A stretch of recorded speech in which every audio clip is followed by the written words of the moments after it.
Greetings viewers and welcome back to my channel where gaming and anime is my specialty. And today we're talking about the stand, Speed King. The stand belongs to JJBA and Higashikata from the Part 8 series, or JoJoling series. In this video we're going to be talking about the stand's appearance, abilities, and overall how it was used in the Part 8 series. Without further ado, let's get straight into it. First off, let's start with the stand's appearance. Now, Speed King has a humanoid shape and it possesses a mannequin-like body with a human-like face and holes for eyes, which was later depicted as goggles. It has a flat raised surface resembling that of a nose. It also has a fisherman's cap with several metal spikes along its brim. It has various strings sticking out from both sides. It has two large horns sticking on the side of its face, resting on its cheek, as well as a wide open mouth bearing gritted teeth. It also has pores and bumps all over its face. Now it appears to have robotic joints across its arms and a flat chested covered in pores and bumps similar to that of its face. Also, it was never really shown its full appearance waist down for some time, so it was kind of hard to tell the thing even had legs. However, in a recent volume cover, it is shown the Speed King has two legs and is basically the same robotic shape as its arms. That's all for the appearance. Now let's move on to its deadly ability. So Speed King is a short-range artificial humanoid stand, and its physical powers are not that great of a full-on close-range power type,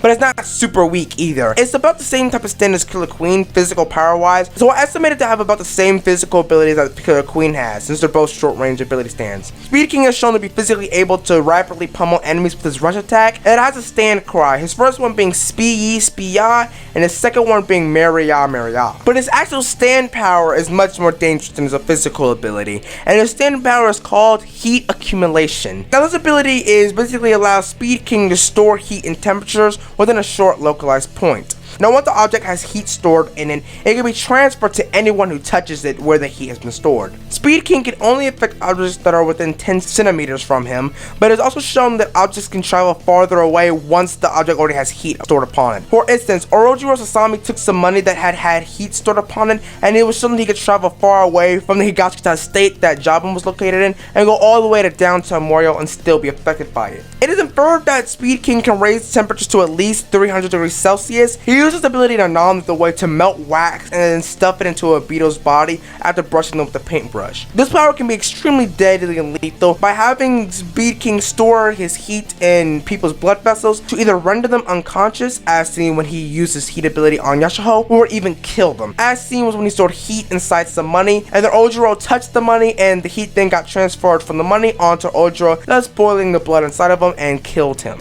With all of his abilities, Speed King is a very cool stand, and the extent of his powers was still never really shown, and they will never actually get shown because JJBA and Higashikata unfortunately perished. This was during the Wonder of You Miracle of Your Love arc, and JJBA died while he was trying to fight against Wonder of You's bad calamity. However, his heat was no match for the horrible calamity that is Wonder of You. But the stand was still very strong, and I really enjoyed how it was used and how JJBA managed to use it in the series, especially when he was fighting Orojiro. I think that was the coolest part. It not only is dangerous in close range abilities, but it can even be shown to affect you from far away, which I just find to be extremely interesting. That's all for today. If you enjoyed this video and you want to see more like it, make sure you leave a like, subscribe, all the jazz, and I'll see you guys in the next video. Peace out.